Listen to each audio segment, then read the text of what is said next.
It is the distant future and planet Earth is dying. With our current habits, that doesn't seem too far off from reality, does it? Anyway, the woman, Carla's mother and daughter, have both passed away in a recent car accident. Sometime later, 6 people are sent on a spaceship to Mars for a special mission. They hibernate for 8 months and finally wake up when they are near Mars. Carla wakes up and stretches herself as she walks around the ship.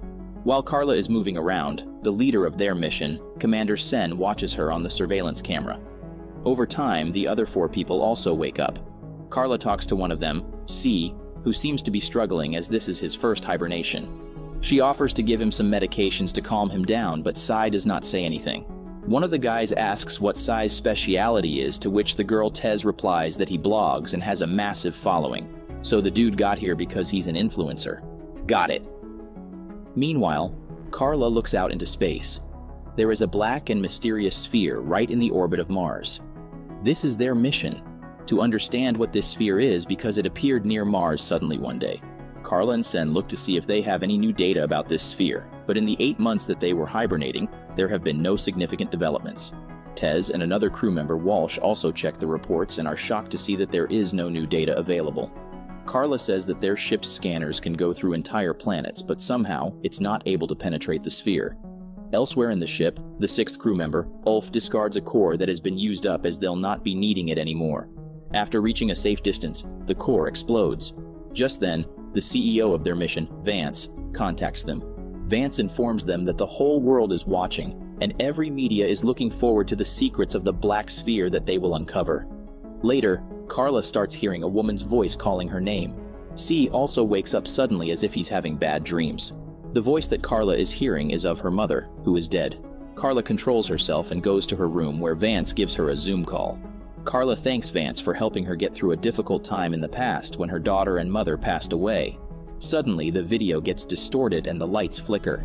The ship's AI, Ms., says that this is being caused by the sphere. Ms. also says that their communications with Earth has been disrupted. Thankfully, the life support system is working properly. Just then, Commander Sen notices that the sphere is throwing a ray of light directly at their ship. Everyone comes to the command deck where Tez notes that the light seems to be guiding them. Suddenly, they get a strange noise and the AI Ms. confirms that it is coming from the sphere. Carla decodes the audio and it turns out to be one word repeated endlessly. Deus. In other words, God.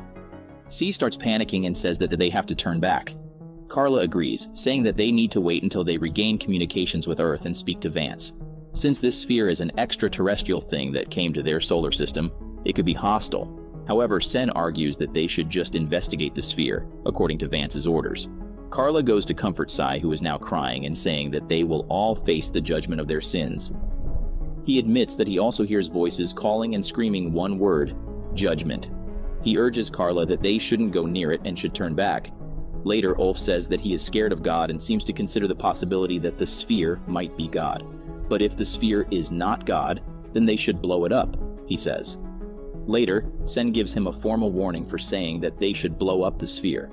Suddenly, Carla hears the voice of her dead daughter as well, while Sai struggles with the voices in his head. So Tez goes to look for Sai while Carla and Ulf follow behind. Meanwhile, C has gone insane. He is cutting up his own skin and making strange symbols on it with a knife. Later he goes to Tez and says that they all need to be cleansed. Tez screams and Carla and Ulf hear her. Turns out Sai has killed Tez and behaving like a madman. Carla reaches the location and contacts Ulf through the radio, but Sai finds out and grabs her. When Ulf reaches them, Sai says that they are all going to their doom. The sphere will kill them like lambs. He says that they need to take the control of the ship away from Sen as he seems to know something. Just then, Sen appears behind him and shoots him in the head. Sen tells Ulf to put C and Tez in body bags and take them away. Then he tells Carla to follow him. So, Carla takes C's knife and follows him. Carla asks Sen if he knows anything about the sphere but denies knowing anything.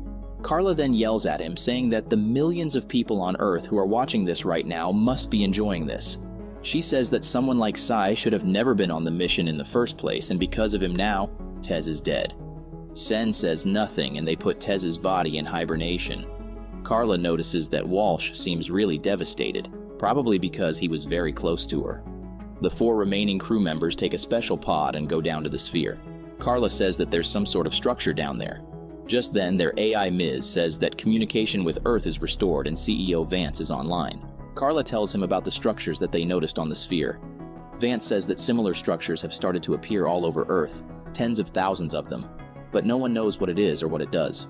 He wishes them good luck and leaves. Carla, Ulf, and Walsh go out while Sen keeps an eye on them from the pod. Carla says that the material of the sphere is not a part of their periodic table.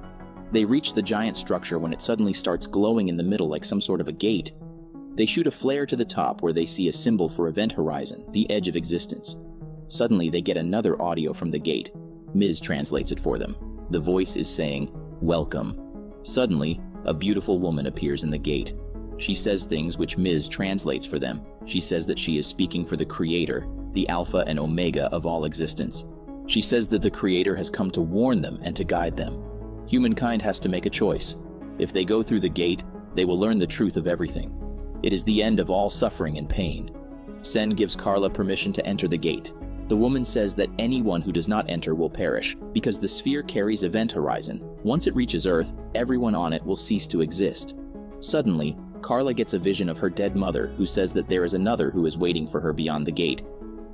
Carla is shocked and enters. Suddenly, Carla is bloody and standing in a beautiful green field with a golden city behind. Her daughter is running towards her.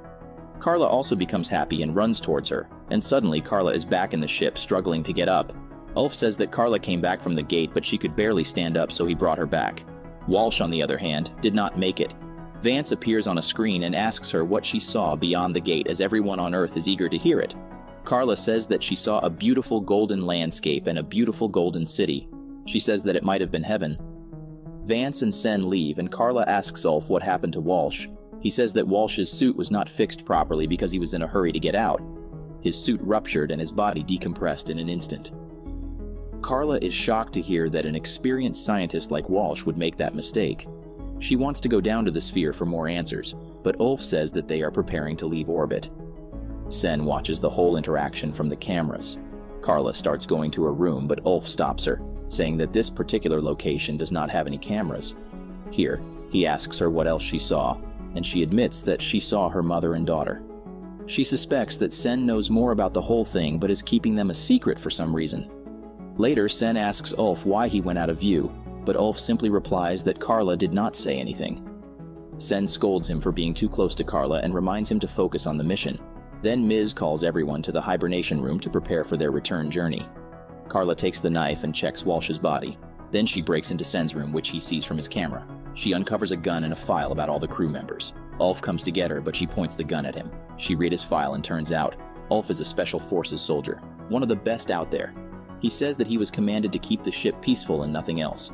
Carla does not believe him and makes him walk in front of her to the command room. There, Carla reveals what she saw in Walsh's suit. There was nothing wrong with it. He was shot, and Carla thinks it was Ulf who shot him. Just then, Vance appears and says that people on Earth have started to believe that the gates will lead them to heaven. Thousands are walking into it every day. Carla is shocked, and Sen uses this opportunity to tackle her, but she pushes him down and shoots him. But she has also been stabbed in return. She starts panicking, and Vance leaves, saying that he can't control what's happening. Carla points the gun at Ulf, who is very calm. He admits that he killed Walsh, but only because he had orders. He is willing to give Carla medical care because she is bleeding and is also willing to take the ship wherever she wants. He says that it's because he also wants answers. Carla trusts him and he fixes her wound. Thankfully, it was just a flesh wound and she'll be fine. Carla says that she wants to go back to the sphere, but Ms. is controlled by Vance. Ulf says that he has the code to override Ms., but they will have to control the ship manually. They will also have to release the main propulsors because it's too big to control manually. Without the main propulsors, it will take them more than 6 years to reach Earth. Carla goes to the command room to contact Vance. He says that Carla can now become God. Carla is confused, so he tells her to check the data screen. Turns out, he was the one who created the sphere and the gates which everyone believes to be heaven. The reason is that the human race has destroyed this beautiful planet Earth. Right now, there are 21 billion people and only 5% of the surface is habitable. Because of this, the Earth is projected to die in 30 years. So to solve that, he is going to sacrifice 15 billion people to save the other 6 billion. But everyone will believe that those 15 billion went to heaven. The sphere itself has no destructive capabilities. Carla asks how she saw those visions when she entered the gate. Vance replies that after Carla's accident where her mother and daughter died, they put a chip in her head to make her see or hear whatever they wanted. so that her words about heaven would make people eager to enter the gates. Carla realizes that the accident was caused by Vance to prepare her for this journey, so basically, he killed her family. Carla calls him a monster and tells Ulf to bring the core to the command center. If they can destroy the sphere, no one on Earth will be sacred. They will stop entering the gates. But Vance commands Miz to start the self-destruct of the ship, which will happen in 3 minutes. So Carla shoots the hologram projector and Vance disappears. Ulf is still carrying one of the cores to the room, so he gives Carla instructions on how to manually override the AI. They gain manual control of the ship, but the self-destruction is still going on. Ulf is still in the transit zone and he does not make it, so Carla has no choice but to detach the pod from the main body and continue alone. The rest of the ship is destroyed completely. Carla is now scared and panics at being alone, but suddenly Miz says that life support system has been recalibrated for 2 people. Turns out Ulf made it. They talk about how they're going to blow up the sphere. Ulf says that it has to be done manually, and Carla replies that they'll do it together. They wear their suits and papare to go out, but Ulf closes the door and goes out alone, leaving Carla behind. Carla begs him not to go out alone, but he says that she needs to go back to Earth and let everyone know what happened here. When he goes out, Carla starts crying. Ulf says that he'd like to take Carla out for a drink someday, and Carla accepts. Then he activates the core and the sphere is destroyed. Carla is sad now as she makes the journey back to Earth. Miz calculates the time and it'll take her 7 years and 8 months because the ship no longer has the main propulsors.